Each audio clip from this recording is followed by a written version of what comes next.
So hey guys, this is Vaibhav, currently a first year MBA student at VMM Saint Safdarjung Hospital, Delhi. So आज हम बात कर रहे होंगे कि जो अगले ये 8 महीने हैं नीट 2025 के, उनको तुम्हें किस तरह से अप्रोच करना है नीट को फोड़ने के लिए। ठीक है, तो बिना टाइम वेस्ट किए शुरू करते हैं, लेट्स बिगिन। तो एक डिस्क्लेमर मैं पहले ही तुम्हें दे दूं कि मैं मंथ वाइज स्ट्रेटजी यहाँ पे तुम्हें नहीं बताने वाला हूँ कि इस महीने में तुम्हें ये करना है, इस महीने में ये करना है, इसमें ये करना है, बिकॉज तुम सबकी अलग अलग कोचिंग्स होगी, उनमें अलग अलग तरह से कोर्स कंप्लीट हो रहा होगा।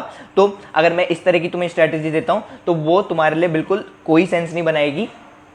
इसलिए मैं तुम्हें क्या बताने वाला हूँ, इसलिए मैं तुम्हें आगे के जो 8 महीने हैं उनके लिए किस तरह से अप्रोच करना है उनको 5-6 पॉइंट्स में बताने वाला हूँ। ठीक है, तो ध्यान से सुनना। सबसे पहला पॉइंट है रीडिफाइनिंग योर एम। अब देखो, तुम जो ये वीडियो देख रहे हो उनमें से 90% से ज़्यादा लोग ऐसे होंगे जो इस टाइम अपना मोटिवेशन खो बैठ रहे होंगे।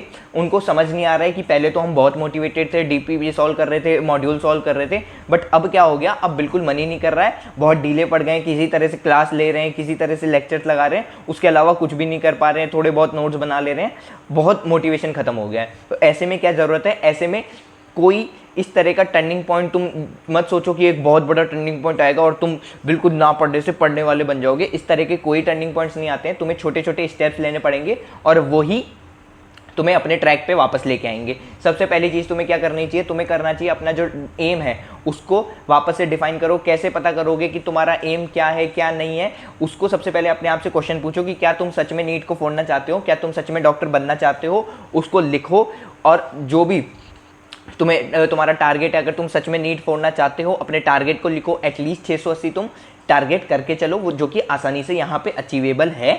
650 तो तुम्हारी कट ऑफ जा रही है, तो 680 तुम्हें टारगेट करके चलना है। उसके बाद उस पेपर को जिस पे तुमने ये लिखा है उसको चिपका दो अपने ऐसी जगह पे जहाँ पे तुम उसको रोज़ देख रहे हो, और रोज़ एक बारी उसको पढ़ के पूरा पढ़ो और उसमें एक इस तरह का कोड डाल दो जो कोड तुम्हें बहुत मोटिवेशन दे और जो तुम्हें पढ़ने के लिए मोटिवेट करता रहे, और उसको हर बारी देखते रहो। ठीक है, तो अब बढ़ते हैं दूसरे पॉइंट पे जो कि है सिलेबस कंप्लीशन।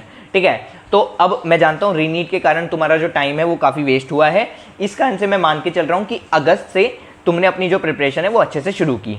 ठीक है, तो लगभग 1 महीना होने को आया है। अब इस 1 महीने में मैं मान के चल रहा हूँ कि एक सब्जेक्ट में फिजिक्स केमिस्ट्री बायोलॉजी में तुम्हारा 3 से 4 चैप्टर कंप्लीट हुए होंगे। तो तुम्हारे अगर पूरे महीने में देखें 9 से 12 चैप्टर के आसपास तुम्हारे कंप्लीट हुए हैं। ठीक है, अब ये अगर मैं 9 भी मान के चलूँ तो 79 में से 9 घटाएंगे, 79 तुम्हारे टोटल चैप्टर्स हैं नीट में, तो तुम्हारे 70 चैप्टर अब बच रहे हैं। अब जो तुम्हारे 70 चैप्टर हैं उनको तुम्हें कब तक कंप्लीट करना है, वो तुम्हें कंप्लीट करना है फरवरी के एंड तक। फरवरी के एंड तक कितने महीने हो गए, 6 महीने तुम्हारे पास हो गए। अब अगर तुम 1 महीने पे एवरेज देखो तो 11 से 12 चैप्टर पर महीने का तुम्हारा एवरेज बन रहा है। ठीक है, तो तुम्हारे अभी तक जो हुए थे वो थोड़े से लेंदी चैप्टर थे, तुम्हारे कंसेप्ट बनाने वाले चैप्टर्स थे। इसके बाद के काफ़ी चैप्टर्स तुम्हारे आसान होने वाले हैं, तो जिस कारण से तुम ये 11-12 चैप्टर पर मंथ का एवरेज ले सकते हो।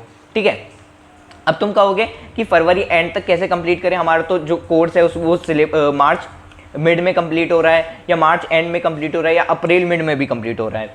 तो तुम्हें क्या करना है, तुम्हें जो छोटे छोटे चैप्टर्स हैं उनको खुद की तरफ से कंप्लीट करते चलना है। जो तुम्हारी क्लासेस चल रही हैं वो तो अलग से। ठीक है, उनको क्या कर सकते हो, तुम 1 शॉट देख के कंप्लीट कर लो। ठीक है, अगर थोड़ा सा 1 शॉट बड़ा है तो उसको 2 दिन में 3 दिन में कंप्लीट कर लो। इस तरह से कंप्लीट करते चलोगे तो तुम्हारे पर लास्ट में बर्डन नहीं आएगा। वो छोटे चैप्टर्स क्या है वो तुम पूछोगे तो मैं ये लिस्ट लगा देता हूँ। इसमें वो जो भी छोटे छोटे चैप्टर्स है जो 2 से 3 लेक्चर में तुम आराम से कंप्लीट कर सकते हो वो हैं। ठीक है, और उनको तुम धीरे धीरे अपने तरफ से कंप्लीट करते चलना। इसके बाद हम बढ़ते हैं तीसरे पॉइंट पे जो कि है रिवीजन। अब तुमने सिलेबस कैसे कंप्लीट करना है, कब तक कंप्लीट करना है वो देख लिया।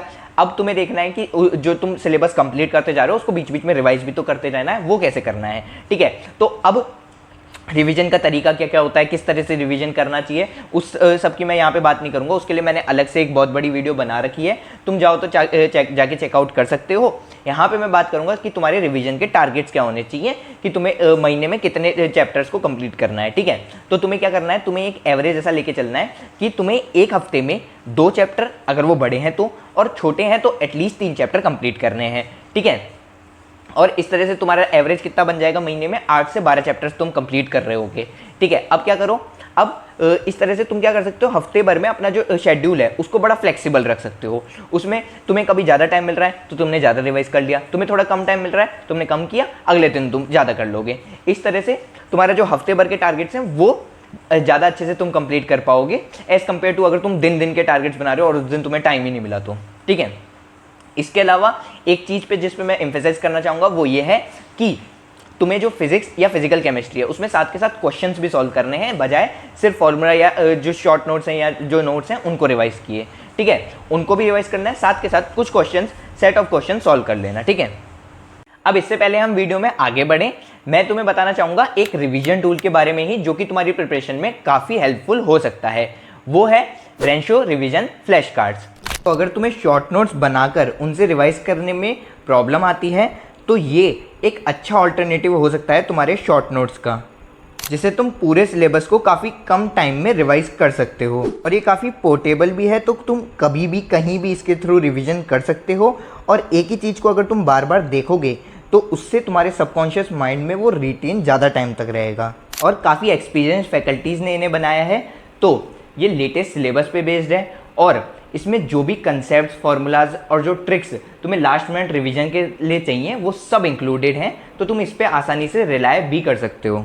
साथ ही इसका जो कंटेंट है, ट्रिक्स हैं, फॉर्मूलाज हैं, वो एनसीईआरटी बेस्ड होने के साथ साथ टू द पॉइंट और एक्यूरेट भी हैं। अब तुम इसको अमेजॉन या फ्लिपकार्ट से परचेस कर सकते हो, लिंक तुम्हें डिस्क्रिप्शन में मिल जाएगा। इसके बाद जो हमारा चौथा पॉइंट आता है वो है एनसीईआरटी। अब एनसीईआरटी को किस तरह से पढ़ना है वो भी देखते चलो। अब तुम्हें एक चीज़ याद रखनी है कि एनसीईआरटी को ऐसा नहीं करना है कि लास्ट में पढ़ लेंगे, एनसीईआरटी को साथ के साथ पढ़ के चलना है। किस किस सब्जेक्ट में, एक केमिस्ट्री में, दूसरा बायो में। ठीक है, फिजिक्स की तुम अभी के लिए छोड़ सकते हो। अब बायो में कैसे पढ़ोगे, बायो और इनऑर्गेनिक केमिस्ट्री साथ में बता दे रहा हूँ। क्या करना है तुम्हें, तुमने एनसीईआरटी पढ़ी, एनसीईआरटी में जो जो तुम्हें इंपॉर्टेंट लगा उसको हाईलाइट करते गए तुम। उसके बाद क्या करना है, उसके बाद जो वो हाईलाइटेड पॉइंट्स हैं उनको तुम्हें बार बार देखना है और थोड़े थोड़े टाइम के बाद जो है ना, जो पूरी बुक है, जो पूरा चैप्टर है उसको फिर से देख लेना। ठीक है, जो ऑर्गेनिक केमिस्ट्री है और फिजिकल केमिस्ट्री है दोनों में क्या करो, तुम पढ़ते चलो। जो तुम्हें इंपॉर्टेंट लाइन लगी उसको तुमने मार्क कर लिया। ठीक है, चाहो तो अब इसको अपने नोट्स में इंक्लूड कर लो या ऐसे ही रहने दो। अब जब तुम रिवाइज करो तो साथ के साथ इन जो लाइन्स हैं उनको भी साथ के साथ देखते चलो। ठीक है, इसके बाद आते हैं फिजिक्स के एनसीईआरटी को कैसे पढ़ना है। अब फिजिक्स की जो एनसीईआरटी है वो तुम्हें अभी से पढ़नी नहीं है। ठीक है, तुम्हें क्या करना है, जो लास्ट के तुम्हारे पास 2 महीने होंगे उनमें से जो पहला वाला महीना होगा उसमें तुम्हें इसे पढ़ना है। ठीक है, अब जो टेक्स्ट है वो पूरा पूरा पढ़ने की तुम्हें ज़रूरत नहीं है। तुम्हें क्या पढ़ना होता है, इसमें मेन पढ़ना होता है समरी, पॉइंट्स टू पॉन्डर। अब समरी और पॉइंट्स टू पॉन्डर अगर तुम्हारे पास टाइम हो तो एक बारी अभी भी रीडिंग मार सकते हो तुम्हारे चैप्टर के साथ साथ ही। ठीक है, नहीं हो तो छोड़ सकते हो लास्ट के लिए। ठीक है, उसके अलावा क्या करना है, जो इनटेक्स्ट क्वेश्चंस हैं, एग्जाम्पल्स हैं, उनको तो अच्छे से सॉल्व कर लेना। ठीक है, जो पीछे के जो क्वेश्चंस होते हैं उनको एक बार जरूर से देख लो कि है ना किस तरह से सॉल्व होगा, क्योंकि उसमें कैलकुलेशंस बहुत टफ होती हैं तो करने में टाइम वेस्ट होगा तुम्हारा। उस छोड़ सकते हो, बस एक तरीका देख लो कि किस तरह से तुम्हें सॉल्व करना है। ठीक है, और जो थोड़े से है ना थ्योरी वाले क्वेश्चंस होते हैं, फिल इन द ब्लैंक्स हैं, असर्शन रीजन टाइप क्वेश्चंस होते हैं, उसमें ट्रू फॉल्स क्वेश्चंस होते हैं, उनको एक बार थोड़ा सा अच्छे से देख लेना, उससे क्वेश्चंस बन जाते हैं।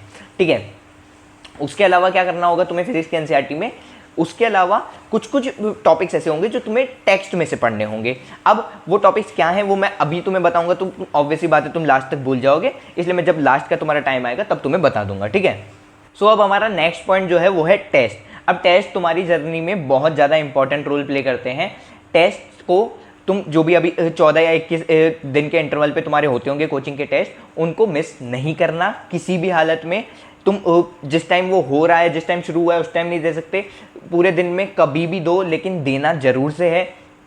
बिकॉज तुम अगर टेस्ट मिस करोगे तो तुम्हारी एक हैबिट सी बन जाएगी और फिर तुम्हें एक डर सा भी लगने लगेगा टेस्ट देने से। इसको इस तरह से मत लो कि ये तुम्हें जज कर रहा है, इसको एक इम्प्रूवमेंट टूल के तरह से लो, जो तुम्हें तुम्हारी गलतियां बता रहा है और वो चाह रहा है कि तुम अगली बार उनको सुधारो और अगले टेस्ट में अच्छा परफॉर्म करो। ठीक है, और अगर तुम अफोर्ड कर सकते हो और अगर तुम इतना टाइम निकाल सकते हो तो मैं तुम्हें रिकमेंड करूंगा कि तुम कोई भी एक टेस्ट सीरीज और ले लो अपनी कोचिंग के अलावा, ताकि तुम्हें सच में पता चले कि ऐसा तो नहीं है कि तुम्हारे कोचिंग वाले ही पेपर बना रहे हैं इसलिए तुम कर पा रहे हो, कि दूसरी कोचिंग वाले पेपर बना रहे हैं तो भी तुम सॉल्व कर पा रहे हो कि नहीं। ठीक है, अब ये तो हो गई कि सिलेबस के साथ साथ तुम्हें क्या करते चलना है, सिलेबस कंप्लीट होने के बाद क्या करना है वो देख लो। ठीक है, अब सिलेबस तुम्हारा कंप्लीट हुआ फरवरी एंड तक, तुम्हारे पास बच रहा है पूरा पूरा मार्च, तुम्हारे पास बच रहा है पूरा पूरा अप्रैल। ठीक है, इनमें क्या करना है, मार्च में तो तुम्हें बता दिया क्या करना है, फिजिक्स की जो एनसीईआरटी है उस पर ध्यान देना है। ठीक है। उसके अलावा क्या करना है, मार्च और अप्रैल दोनों में ही अपनी जो एनसीईआरटी है उसको अच्छे से रिवाइज करना है, अपने जो नोट्स हैं बिल्कुल अच्छे से रिवाइज करना है, इतने अच्छे से रिवाइज करना है कि उसका जो एक एक पेज है वो तुम्हारे दिमाग में छप जाए और तुम जैसे ही क्वेश्चन देखो तुम्हें याद आए कि हाँ ये इस पेज पे मैंने पढ़ा था और तुम आंसर मार्क कर दो, ठीक है। इसके अलावा तुम्हें क्या करना है, तुम्हें जो तीसरी चीज़ करनी है वो है टेस्ट देने हैं, ठीक है।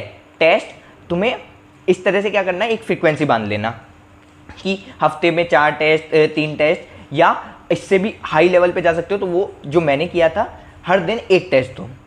और टेस्ट देने से ज़्यादा इंपॉर्टेंट है उसको एनालाइज करना, उसमें जो तुमने गलतियां की उनको देखना, क्या तुमने सिली मिस्टेक की वो देखना। उसके बाद जो सिली मिस्टेक है उनके लिए तो एक पेपर बना लो और उस पेपर को अगले टेस्ट से पहले एक बारी पढ़ के जाओ कि ये मिस्टेक मैंने किया, अब अगली बार नहीं करनी, ठीक है। जो तुम्हारी कंसेप्चुअल मिस्टेक हुई या ऐसी चीज़ें हुई जो तुम्हें नहीं आती थी उनको एक बारी तुमने पढ़ लिया, उसके अलावा एक कॉपी में लिख लिया, उस कॉपी को तुम टाइम टू टाइम बार बार रिवाइज करते चलो, ठीक है। अब इसके बाद जो लास्ट का एक हफ्ता है उसमें तुम्हें क्या करना है, ठीक है। तो एक चीज़ ध्यान रखना, लास्ट के एक हफ्ते में तुम्हें कोशिश करनी है कि तुम्हारा जो सिलेबस है, जो तुम्हारी एनसीईआरटी नोट्स दोनों मिला के तुम एक बारी फिर से रिवाइज कर जाओ पूरा, ठीक है। अब लास्ट हफ्ते में, अब वो कैसे करोगे, तुम पूरा तो ऑब्वियस सी बात है नहीं कर सकते, किस तरह से करना है उसको तुम्हें देखना है। तुम जो बार बार ये 2 महीने में रिवाइज कर रहे हो उनमें तुम्हारा काम होना चाहिए, तुम्हारे जो इंपॉर्टेंट चीज़ें हैं, ऐसी चीज़ें जो तुम बार बार भूल जाते हो, इन सबको क्या कर लो, हाईलाइट कर लो अपने नोट्स में भी, एनसीईआरटी में भी, ठीक है। अब इसके बाद इस तरह से क्या होगा, तुम्हारे जो कंसाइज नोट्स हैं, कंसाइज तुम्हारे जो एनसीईआरटी है वो तुम्हारे लिए तैयार हो जाएगी। अब तुम्हारा जो ये लास्ट का हफ्ता होगा इन चीज़ों को तुम्हें ज़्यादा ध्यान से देखना है, ठीक है। बाकी चीज़ों को एक बार ऊपर से देखते चलो, जो इन चीज़ें हैं उन पर थोड़ा सा ध्यान दो। इस तरह से तुम जो लास्ट का हफ्ता है उसमें जो अपने तीनों ही सब्जेक्ट हैं उनकी एनसीईआरटी और नोट्स को रिवाइज कर पा रहे होगे। इसके अलावा टेस्ट का क्या करना है, तो जो शुरुआत के 3 दिन हो हफ्ते के उसमें तुम्हें टेस्ट देना है, जो लास्ट के 3 दिन हो उन्हें छोड़ देना है, उस पर तुम्हें जो अपनी ये रिवीजन है उस पर ही ज़्यादा ध्यान देना है, ठीक है। और जो बायो है, बायो और जो इनऑर्गेनिक केमिस्ट्री है उसको लास्ट दिन पे रिवाइज करने पे ध्यान देना, क्योंकि वो तुम्हारे लिए थोड़े से वॉलेटाइल सब्जेक्ट्स होंगे तो वो उड़ ना जाए इसलिए, ठीक है। तो यही थी स्ट्रैटेजी। आई होप तुम्हें इससे सही डायरेक्शन मिलेगी और क्या करना है इसके आगे तुम्हें 8 महीने वो समझ आएगा, ठीक है। मिलेंगे नेक्स्ट वीडियो में। Thanks for watching.